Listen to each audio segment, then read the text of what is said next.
பரலோகத்தில் இருந்து ஒருவனுக்கு கொடுக்கப்பட்டாலுடைய அவன் ஒன்றையும் பெற்றுக் கொள்ள மாட்டான் அப்படின்னு சொல்லி புரியும். இந்த வார்த்தை வெளிப்படையாக அது நமக்கு சொல்லக்கூடிய காரியம் என்ன என்பது நல்லா புரியும். பரலோகத்தில் இருந்து ஒருவனுக்கு கொடுக்கப்பட்டாலுடைய அவன் ஒன்றையும் பெற்றுக் கொள்ள மாட்டான் அப்படின்னு சொல்லியிருப்பாங்க. இது ஒரு ஆழமான ஆவிக்குரிய உண்மையை வெளிப்படுத்துகிறதான ஒரு வார்த்தை. அனைத்தும் தேவனிடமிருந்து வருகிறது.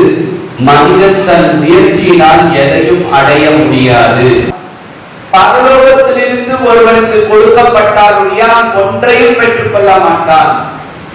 நம்மிடம் இருக்கக்கூடிய எல்லா ஆசீர்வாதங்களும், நம்மிடம் இருக்கக்கூடியதான எல்லா பலனும், சுகமும், ஐஸ்வர்யமும், கனமும், வீடு, ஆஸ்தி, கணவன், மனைவி, பிள்ளைகள் எல்லாம் தேவனிடமிருந்து வருகிறது. ஒன்றும் தானாக வரவில்லை. பலத்தினாலும் அல்ல, பராக்கிரமத்தினாலும் அல்ல, எல்லாம் தேவனுடைய ஆவியினாலே ஆகும். அப்படின்னு என்னுடைய சொந்த முயற்சியினால் நான் எதையும் அடைய முடியாது. என்னுடைய சொந்த பலத்தினால் நான் ஒன்றையும் பெற்றுக் கொள்ள முடியாது. என்னுடைய பலத்தை வைத்து, என்னுடைய படிப்பை வைத்து, என்னுடைய ஞானத்தை வைத்து, என்னுடைய வீடை வைத்து, என்னுடைய திறமை வைத்து, என்னுடைய நல்ல தகுதியை வைத்து என்னுடைய வாழ்க்கையிலே நான் எதையும் ஒன்றையும் அடைய முடியாது.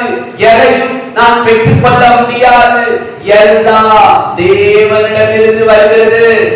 எல்லாம் தேவனிடமிருந்து வருகிறது. புரிந்துள்ளவர்களுக்கு நம்மிடம் இருக்கிற எல்லா ஆசீர்வாதங்களும் தேவனிடமிருந்து வருகிறது. நம்முடைய சொந்த பலத்தினால் எதையும் நாம் பெற்றுக் கொள்ள முடியாது. சொந்த பலத்தினால் நம்மிடம் இருப்பதெல்லாம் வந்ததும் கிடையாது. எல்லாம் அது யாரால் வந்தது? தேவனால் வந்தது, பரலோகத்திலிருந்து வந்தது என்கிற உணர்வு நமக்கு இருக்கா இல்லையா? நீங்க புரிந்து கொள்ளுங்கள். இன்று அநேக மனிதர்கள் நினைக்கிறார்கள், எல்லாம் நான் சம்பாதித்தவைகள், எல்லாம் என்னுடையவைகள், இதெல்லாம் என்னுடையது, இதெல்லாம் நான் சம்பாதிச்சது, இது என்னுடைய திறமையினாலே கிடைத்தது, இது என்னுடைய பலத்தினாலே கிடைத்தது, இது என்னுடைய சாமர்த்தியத்தினாலே கிடைத்தது என்று சொல்லி ஒருவர் நினைத்து விடக்கூடாது.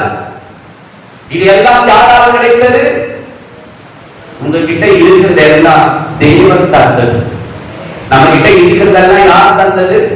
பக்கத்துல பார்த்து சொல்லுங்க, பக்கத்துல பார்த்து சொல்லுங்க. உங்ககிட்ட இருக்கிறது எல்லாம் யார் தந்தது? எல்லாம் தேவன் தந்ததை ஒழிய இது என்னுடைய சொந்த முயற்சியினால், என்னுடைய சொந்த திறமையினால் எனக்கு கிடைத்தவைகள் அல்ல. இதுதான் வசனம் சொல்லுகிறது. 3 யோவான் 3:27 வாசிப்போமே. என்ன வாசித்தோம்? பரலோகத்தில் இருந்து ஒருவனுக்கு கொடுக்கப்பட்டாலுடைய, பரலோகம் ஒரு மனிதனுக்கு ஒரு ஆசீர்வாதத்தை தந்தாலுடைய அவன் ஒன்றையும் பெற்றுக் கொள்ள மாட்டான். பரலோகம் தந்தாதான் நம்மிடம் வரும். பரலோகம் தராது ஏதோ உங்ககிட்ட இல்ல. இதெல்லாம் யார் தந்தது? யார் தந்தது? நீ ஒரு மனிதனுக்கு தரலனா அது தானா வராது. உங்க வீடு எடுத்துக்கோங்க. பரலோகம் தந்ததுனாலதான் அந்த வீடு. பரலோகம் தந்தனால வீடு இல்ல. பரலோகம் தந்ததுனாலதான் இந்த வாழ்க்கை, இந்த கணவன், இந்த மனைவி, பிள்ளைங்க எல்லாம் பரலோகம் தந்ததுனால்தான். பரலோகம் தரலனா அது வரல, தானாவும் வரல. புரியுதா? எல்லாம் தேவனிடமிருந்து வருகிறது. முதலாவது நீங்க புரிந்து கொள்ளுங்க. நம் வாழ்க்கையில் நாம் பெற்ற எல்லா ஆசீர்வாதங்களும், ஜீவனும், அறிவும், ஆவிக்குரிய வரங்களும் அனைத்தும் தேவனுடைய கையில் இருந்து வந்தது. எங்கிருந்து வந்தது? நம் வாழ்க்கையில் இருக்கக்கூடிய எல்லா ஆசீர்வாதங்களும், நம்முடைய ஜீவன் உயிரோடு கூட இருக்கிறது. இந்த ஜீவனும், என்னுடைய அறிவு, நம்மிடம் பரிசுத்தவான்கள் எவ்வளவு பேர் இருக்கிறாங்க, நம்ம விட செபிக்கிறவங்க எவ்வளவு பேர் இருக்கிறாங்க, நம்ம விட சபையே வெளியாகிறவங்க எவ்வளவு பேர் இருக்கிறாங்க. நம்ம அதெல்லாம் கால்வாசி கூட கிடையாது. ஆனா இதெல்லாம் நமக்கு எப்படி வந்துச்சு? நம்ம விட பரிசுத்தவான்கள், அப்ப நம்ம கிட்ட இருக்கிற ஆசீர்வாதங்கள் எல்லாம் நம்முடைய தகுதியின் அடிப்படையில வந்துச்சு நினைக்காதீங்க, அவருடைய கிருபையின் அடிப்படையில வந்தது. நம்ம கிட்ட இருக்கிற ஆசீர்வாதங்கள் எல்லாம் ஆண்டவர் உன் தகுதியை பார்த்து நீ நல்லவனா கெட்டவனான்னு பார்த்து தரல, அவருடைய இரக்கம். ஐயோ என் மகனாச்சு, அவர் உன்னை நேசிச்சாரு, அவருக்கு மேல அன்பு வச்சிருக்காரு, அவருக்கு மேல தயவு வச்சிருக்காரு. அதனாலதான் இந்த வீடு, வேலை, வருமானம், குழந்தை எல்லாமே உனக்கு கிடைச்சது. அது அவருடைய தயவு. உன்னுடைய திறமையோ, நம்முடைய தகுதியோ, நம்முடைய நீதியான வாழ்க்கையோ, நம்முடைய பரிசுத்தமான வாழ்க்கையிலோ நமக்கு கிடைத்தவை அல்லவே அல்ல. இதெல்லாம் யாருடைய தயவு சொல்லுங்க? ஆண்டவர் ஒரு மனிதனை தகுதியின் அடிப்படையிலே ஆசீர்வதிக்கிறவர் அல்ல, அவருடைய உண்மையின்படி, அவருடைய நீதியின்படி, அவருடைய இரக்கத்தின்படி, அவருடைய தயவின்படிதான் உங்ககிட்ட இருக்கிற இந்த ஆசீர்வாதங்களை எல்லாம். புரியுதாமா? புரியுதா? புரியல? நம்ம கிட்ட இருக்கிற ஆசீர்வாதங்கள் எல்லாம் என் தகுதியை பார்த்து ஆண்டவர் தந்திருக்கிறாரா? சொல்லுங்க, உங்க தகுதியை பார்த்து தந்தாரா? அப்படி சொல்ற அளவுக்கு உங்களுக்கு தகுதி இருக்கா? ஆண்டவே என்ன போல ஜெபிக்கிறவன் யாருமே இல்லை, என்ன போல நைட்டும் பகலும் பைபிள் வாசிக்கிறவன் யாருமே இல்லை, என்ன போல பரிசுத்தமா என் கண்ணு பரிசுத்தம், என் காது பரிசுத்தம், என் வாய் பரிசுத்தம், என் சிந்தனை எல்லாம் பரிசுத்தம். அதனாலதான் இந்த ஆசீர்வாதம் வந்துச்சு. யாராச்சும் இங்க இருக்கிற இந்த 10 பேர்ல ஒருத்தர் கை தூக்க முடியுமா? முடியாது. இதெல்லாம் எப்படி நமக்கு கிடைச்சிச்சு சொல்லுங்க? அவருடைய தயவு, அவருடைய எல்லாம் கையை உயர்த்தி கண்ணு மூடி, அப்பா உங்க தயவு ஆண்டவர், என்கிட்ட இருக்கிற இந்த ஆசீர்வாதம் எல்லாம் தயவு, ஜீவன், அறிவு, ஞானம், பலன், குழந்தைகள், என் வீடு எல்லாம் உங்க தயவுப்பா. அதுக்காக உங்களுக்கு நன்றி சொல்லி கரங்களை தட்டி கூட தகப்பனுக்கு நன்றின்னு சொல்லணும். யாக்கோபு 1ஆம் அதிகாரம் 17வது வசனத்தை வாசிங்க. உண்மையான எந்த ஈவும் பூரணமான எந்த வரவும் பரத்தில் இருந்து உண்டாகி சோதிகளின் பிதாவினிடத்தில் இருந்து வருகிறது. எங்கிருந்து வருதுன்னு எல்லாம் சொல்லுங்க? சோதிகளின் பிதா. நன்மையான எந்த ஈவும் பூரணமான எந்த வரவும் பரத்தில் இருந்து உண்டாகி சோதிகளின் பிதாவினிடத்தில். இப்ப நம்ம கிட்ட இருக்கிற ஆசீர்வாதம் எல்லாம் எங்க இருந்து வருது சொல்லுங்க? எல்லாரும் பரலோகத்தில் இருந்து வருது.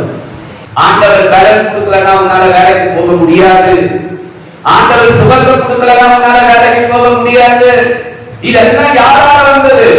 தேவனால் வந்தது என்றால் நன்மையான எந்த ஈவும் பூரணமான எந்த வரமும் பரத்திலிருந்து உண்டாகி சோதிகளின் பிதாவினிடத்தில் எல்லாம் அவர்கிட்ட இறங்கி வந்துச்சு. இந்த வசனம் சொல்லுது என்னன்னு? இறங்கி வந்தது. எங்க இறங்கி வந்தது? பரலோகத்தில் இருந்து வந்தது. அப்படி பெருமைப்பட்டா என்ன தெரியுமா நடக்குமா? ஒரு வசனத்தை வாசி பாருங்க. தானியேல்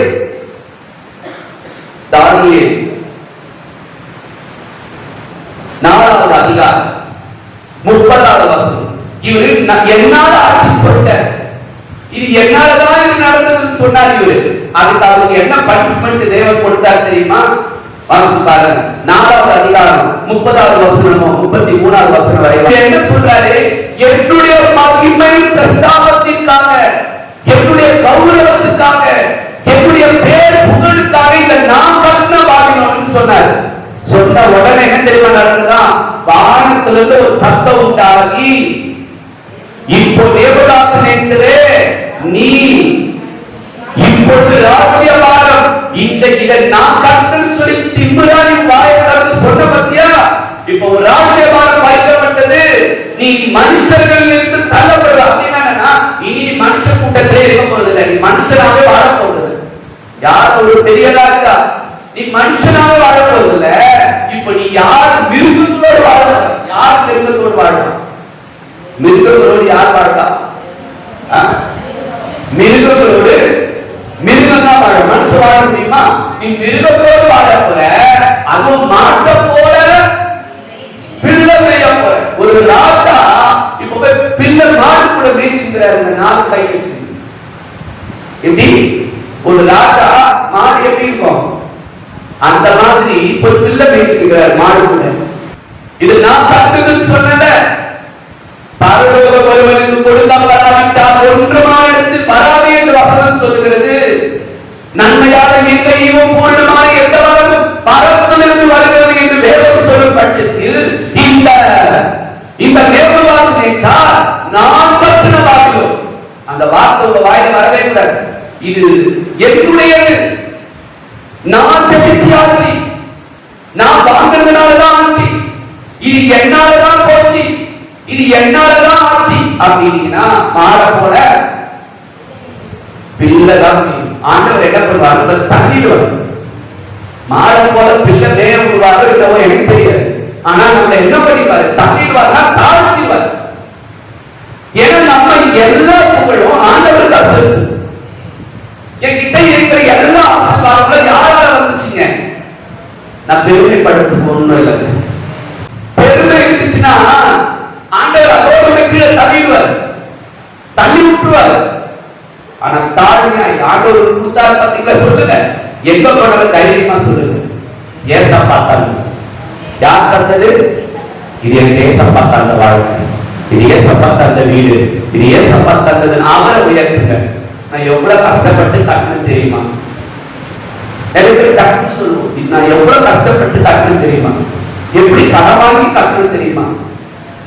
நான் கட்டினேன், நான் வாங்கினேன், நான் செஞ்சேன், என்னால ஆச்சு, என்னாலதான் ஆச்சு அப்படின்னு சொன்னீங்கன்னா ஆண்டவர் உங்களை கீழே தள்ளுவர், உங்களை தாழ்த்துவர். ஆகவே நம்மை பெருமைப்படுத்துவதற்கு சொல்லுங்க ஒன்று, நம்மளை காட்டுறதுக்கு எங்க உங்களை காட்டுறதுக்கு என்ன இருக்கா? இல்ல. யாரை காட்டணும்? நம்ம கர்த்தரை காட்டணும். தேவன் தந்தது. இரண்டாவது, நாம் பெற்றது நமக்கு நியமிக்கப்பட்டது.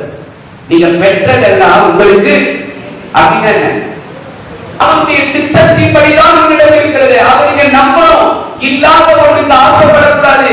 இருக்கிறது எனக்கு தேவன் தந்தது, அது எனக்கு நியமித்த வாழ்க்கை. அது ஒரு சின்ன வீடு, சின்ன வீடாக இருந்தாலும் அந்த சின்ன வீடு எனக்கு தேவன் நியமித்தது. அது ஒரு சின்ன வீடோ அது ஒரு பெரிய வீடோ தேவன் நியமித்தது. அது ஸ்கூட்டியோ ஆக்டிவாவோ இல்ல பைக்கோ எவ்வளவு பெருசோ அது உங்களுக்கு தேவன் நியமித்தது. இன்னொருத்தவங்களை பார்த்து ரைட்டர் பண்ணக்கூடாது. இது என்கிட்ட இப்படி இருக்குது, அவங்க கிட்ட அவ்வளவு பெருசா இருக்குல்ல, என் வீடு இப்படி இருக்குது, அவங்க வீடு அப்படி இருக்குல்ல, நேற்று கட்டாம அப்படியே கட்டி முடிச்சிட்டாங்க, நான் இன்னும் முடிக்காத உட்கார்ந்து இருக்கிறேன். அது அவளுக்கு நியமிக்கப்பட்டது, இது உனக்கு நியமிக்கப்பட்டது. புரிதுன்னு சொல்றது.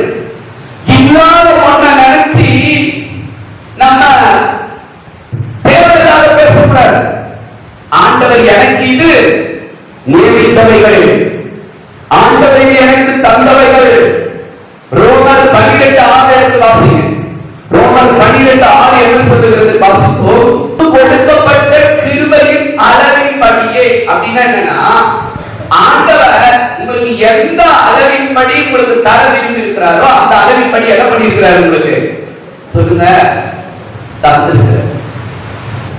அந்த அளவின்படிதான் உங்களுக்கு தந்திருக்கிறார். புரியுதா? புரியல? ஆண்டவர் தாளத்து ஓவிய சொல்ற ஒரு இடத்துல ஒருத்தருக்கு எத்தனை தாளத்து கொடுத்தாரா? ஒருத்தருக்கு எத்தனை தாளத்து கொடுத்தாரு? ஒருத்தருக்கு 5 தாளத்து, 2 தாளத்து, 1 தாளத்து. அவர் என்ன நியமிச்சாரோ, ஒருவருக்கு 2 தாளத்துனா உங்களுக்கு 2 தாளத்து தான். உனக்கு இந்த வாழ்க்கை தான் அப்படின்னா இந்த வாழ்க்கை தான். இல்ல உனக்கு 1 தாளத்துனா ஏன் ஆண்டவர் அப்படி கொடுத்தாருன்னு அவரை கேட்க முடியுமா? கேட்க முடியுமா? ஏன் ஆண்டவரே எனக்கு மட்டும் ஆண்டவரே இதே ஓட்ட கைகளை நான் ஓட்டிட்டே இருக்கணுமா? அவர் கேட்க முடியாது. உங்க 1 தாளத்துல அந்த 1 தாளத்தை நீ பயன்படுத்து. நீ அந்த ஒன்றிலேயே உருப்படியா வாழ நாம எப்படி ஆட்சி தருவாரு? நீ அந்த ஒன்றிலேயே நீ தேவன் கொடுத்தாருன்னு நினைக்க மாட்ட, ஆண்டவரையோ மகிமைப்படுத்த மாட்டேன்னு எப்படி ஆட்சி தருவாரு? ஆண்டவருக்கு ஒண்ணு. சில பேருக்கு ஆண்டவர் பார்த்தீங்கன்னா 6 தாளந்து தராரு, ஒருவருக்கு 5 தாளந்து தந்தாரு, ஒருவருக்கு 2 தாளந்து தந்தாரு, ஒருவருக்கு 1 தாளந்து தந்தாரு. 5 தாளந்தை பெற்றவர் 10ஆம் நாளைத்தான் 2ஆவது ஒன்ன வாங்கணுங்க மண்டல போட்டு போச்சு. ஆண்டவருக்கு கொடுத்திருக்கிறார்ல, அதை என்ன பண்ற? ஒரு டிகிரி முடிச்சிருக்கியா? அந்த ஒரு டிகிரில என்ன பண்ற? இல்ல நீ 2 டிகிரி முடிச்சிருக்கியா? அந்த 2 டிகிரில என்ன பண்ற? இல்ல ஆண்டவருக்கு ஒரு வேலையை கொடுத்திருக்கிறாரா? அந்த வேலையில என்ன பண்ற? மண்டல போட்டு போச்சு வீட்டுல உட்கார்ந்து இருக்கீங்களா? ஆண்டவருக்கு கொடுப்பாரு, அதை நீங்கள் பயன்படுத்தி பெருகிக்கணும். ஆண்டவருக்கு யாருமே அவர் தராம இல்லை, கண்டிப்பாக எல்லாருக்கும் தந்திருக்கிறார். ஒருவருக்கு 5 தந்தார், ஒருவருக்கு 2 தந்தார், ஒருவருக்கு 1 தந்தார். அந்த 1 பெற்றவன் மண்ணிலே புதைத்து அது வீணாக்கிட்டான், பயன்படுத்தல. இன்னொருத்த 5 தந்தா பாருங்க, அவன் 10, அவன் எவ்வளவு ஆர்டர் பண்ணி யோசிப்பாரு. 1 வாங்கி செயல்படுறது கஷ்டமா, 5 வாங்கி செயல்படுறது கஷ்டமா? சொல்லுங்க, எது கஷ்டம்? 5 வாங்கி அந்த 5 10 தான் நமக்கு எவ்வளவு கூட வேணும்? எல்லாம் டபுள் டபுளா யோசிக்கணும், டபுள் டபுளா ஒர்க் பண்ணணும், டபுள் டபுளா முயற்சிகள் எடுத்தானா 5 10. ஆனா 1 வாங்குங்க, அவனுக்கு எல்லா ஒர்க்கோட இருக்கதான் கம்மி தான். ஆனா 1 அவன் பயன்படுத்தலன்னா எப்படி கர்த்தர் அவனை ஆசீர்வதிக்க முடியும்? யோசிங்க. கர்த்தர் உங்களை நம்பி ஒன்று கொடுத்திருக்காரா, ஒரு வேலையை கொடுத்திருக்காரா? அந்த வேலையில உண்மையா இருக்க, அந்த வேலையில மேல வாங்க, அந்த வேலையிலே மேல வாங்க, அந்த வேலையில உயருங்க. விட்டு வரமான அந்த வேலையை ஆசீர்வாதம் எவ்வளவு சிறியதாக இருந்தாலும் அது தேவன் நியமித்த பரிசு. என்னதுங்க? புரிதா புரியலையா? அது எவ்வளவு சின்னதா இருக்கு. உங்க ஆசீர்வாதம் ஆண்டவருக்கு கொடுத்திருக்கிறாரா, அது சின்னதா இருக்கிறாங்க. அது யாருக்கு கொடுத்த கிஃப்ட்? யார் கொடுத்த கிஃப்ட் சொல்லுங்க? தேவன் கொடுத்த கிஃப்ட். உங்க குழந்தை படிக்குதோ படிக்கலையோ, சனியை ஏங்காம இருக்கணும் தெரியல, இது படிக்கவே மாட்டேங்குது, இது படிக்கவே படிக்கலையே அதை வாட்டு திட்டி கலக்கிற நிறைய நேரத்துல, அது தேவன் உனக்கு தந்த கிஃப்ட். அது படிச்சாலும் சரி, படிக்கலனாலும் சரி, மார்க் எடுத்தாலும் சரி, மார்க் எடுக்கலனாலும் சரி, அது புத்தியே இல்லைனாலும் சரி, அது தேவன் உனக்கு தந்த கிஃப்ட். உன் புருஷன் உன் பேச்ச கேட்டாலும் சரி, உன் பேச்ச கேட்கலனாலும் சரி, அது தேவன் உனக்கு தந்த கிஃப்ட். அது சின்னதுனாலும் பெருசுனாலும் அது யார் தந்த கிஃப்ட்னா சொல்லுங்க. நினைக்கிறீங்களாங்க? இல்லங்க, நல்லது என் உள்ள ஃபர்ஸ்ட் தான் கேட்கணும், ஸ்டேட் ஃபர்ஸ்ட் வந்தானா அது தேவன் தந்த கிஃப்ட் இல்லீங்களா? இல்ல அது படிக்கலனா கூட அது தேவன் தந்த கிஃப்ட் இல்லீங்களா? சொல்லுங்க. அது படிச்சாலும் சரி, அது ஸ்டேட் ஃபர்ஸ்ட் வரலனாலும் சரி, அது யார் தந்த கிஃப்ட்? சொல்லு. ஒரு புருஷன் கிட்ட அன்பா பேசுறானோ இல்ல வம்பா இருக்கிறானோ, அது யார் தந்த கிஃப்ட்? சொல்லுங்க. எவ்வளவு பெரிய கிஃப்ட் ஏசப்பா கொடுத்திருக்கிறாரு, நீங்க சந்தோஷப்படணும். உங்க மனசு எடப்படக்கூடாது, வேதனைப்படவே கூடாது. ஹல்லேலூயா. மற்றவர்களுக்கு கிடைத்ததை பார்த்து போராமை கொள்ளாமல் நமக்கு கொடுக்கப்பட்டதை பற்றி துதிக்க வேண்டும். புரியுங்க. மோசேக்கு தேவன் தந்த பங்கும் என்ன பங்கு தந்தார்? மோசேக்கு தேவன் எதை தந்தார் தெரியுமா? இஸ்ரவேல் ஜனங்களை வழி நடத்திருந்தார். ஆனா அவங்கிட்ட சொல்லிட்டாரு, எங்க போவீங்க? கானான் தேசத்தை சுதந்திரம் பெற்று சொன்னீங்க. ஆனா இவருக்கு எது வரைக்கும் இவர் போனார்னா வழி நடத்திட்டு தான் போனார். அவ்வளவுதான், அவங்களால முடிஞ்சிச்சு. ஆனா கானானுக்குள்ள யார் போகுது? யோசேப்பு. பங்கு பாத்தீங்கன்னா மாறுது. ஆனா இஸ்ரவேல் ஜனங்களை வெளியிட்டவரு, கொண்டு வந்தவரு, 40 வருஷம் அனாந்தரத்துல அவங்களை வழிநடத்தி வந்தவரு, எவ்வளவோ காரியங்களை செஞ்சாரு. ஆனா இவரால கானானுக்குள்ள என்ன பண்ண முடியல. ஆனா இவரால் ஏற்படுத்தப்பட்ட யோசுவா கானானுக்குள்ள போயிட்டார். அப்ப என்னன்னா மாறுபடுது. எப்படி ஆசீர்வாதமும் உங்களுடைய ஆசீர்வாதமும் மாறுபடும். என்ன மாதிரி நீ இருக்கணும்னு நினைக்க முடியாது, உன்ன மாதிரி நான் இருக்கணும்னு நினைக்க முடியாது. அவராலும் பாருங்க, சகலம் அவராலே, அவர் மூலமாய், அவருக்காகவே இருக்கிறது. உங்ககிட்ட இருக்கிறது எல்லாம், உங்ககிட்ட இருக்கிறது எல்லாம் வெற்றிகளை பார்த்து பெருமை கொள்ளக்கூடாது. இது தேவனுடைய கிருபை என்று சொல்லி அவரை மகிமைப்படுத்த வேண்டும். நம் வாழ்வில் ஒவ்வொரு ஆசீர்வாதத்திலும் தேவனை மகிமைக்குரியவராக என்று எண்ணி மனதிலே நிறுத்தணும். மனசுல என்ன தெரியுமா நிக்கணும்? நான் பெற்ற எல்லா ஆசீர்வாதத்துக்கும் பாத்திர, மகிமைக்கு பாத்திர அவர் ஒருவர் தான், அவர் ஒருவர் தான், அவராலதான் அப்படின்னே நம்ம வாயில நீங்க சொல்லவே தவிர வைத்து வேற ஒண்ணு நம்ம வாயில வரக்கூடாது. இதை நம் வாழ்க்கையை பார்த்து தேவனை துதிப்பது, அதுதான் தேவனை எதிர்பார்க்கிறார். நம்ம வாழ்ற வாழ்க்கையை பார்த்து மற்றொரு தேவனை என்ன செய்யணும்? துதிக்கணும். நம்ம வாழ்க்கையை பார்த்து தேவனை துதிக்கணும். அதை நம்ம பெருமைப்படுத்தக்கூடாது. பிரியமானவர்களே, இதெல்லாம் என்னிடம் இருக்கிற எல்லா ஆசீர்வாதங்களும் யார் தந்தது? யார் தந்தது? தேவன் தந்தது. அவர் மூலமாக உண்டான என்ற எண்ணத்தோடு கூட கர்த்தரை நாம் நினைக்க வேண்டும். இதெல்லாம் எனக்கு தேவன் தந்தது. இரண்டாவதாக, இதெல்லாம் அவருடைய சித்தத்தின்படி, அவர் அனுமதிச்சத்தின்படி எனக்கு கிடைத்திருக்கிறது. மூன்றாவது, நான் பெற்ற எல்லா ஆசீர்வாதத்துக்கும் எந்த மனுஷனை நாம் உயர்த்தக்கூடாது, என்னையும் நாம் உயர்த்தக்கூடாது, கர்த்தரை நாம் உயர்த்த வேண்டும். இதை செய்ய, உண்மையா செய்ய கர்த்தர் இன்னும் இந்த மூன்று காரியத்தை நீங்க செஞ்சீங்கன்னா உங்களை பார்க்கும் எல்லாம் தேவனை மகிமைப்படுத்துவாங்க. அல்லேலூயா. ஆண்டவர் எதுவுமே தரல சொல்லாதீங்க. நல்ல கல்வியை, சுகத்தை, ஆரோக்கியத்தை தந்திருக்கிறாங்க. இதுக்கெல்லாம் நம்ம யார் மகிமைப்படுத்தணும்? கர்த்தரை மகிமைப்படுத்தணும். ஜெபிக்கலாமா? நம்ம ஒரு கண்களை ஹல்லேலூயா. ஸ்தோத்திரம். நன்றி அப்பா. பரலோகத்தின் தேவனை எல்லாரும் ஜெபி, எல்லாம் நீங்க எனக்கு தந்த ஆசீர்வாதங்கள் அப்பான்னு சொல்லி, இதெல்லாம் என்னால உண்டானது அல்லப்பா, இதெல்லாம் எனக்கு நீங்க தந்ததப்பா, உங்ககிட்ட இருக்கிறதெல்லாம் நினைக்கமா. எல்லாரும் எழுந்து நின்று கூட நம்ம ஜெபிக்கணும். எல்லாரும் எழுந்து நில்லுங்கப்பா. அப்பா, ஆண்டவர் உண்மையாக நீங்க 10 பேர் நன்மையை வாங்கினாங்க. ஆனா திரும்ப வந்து நன்றி சொன்னது ஒருவர் மாத்திரம். அந்த 9 பேர் போயிட்டாங்க. எல்லாரும் தெய்வத்துக்கு நன்றி.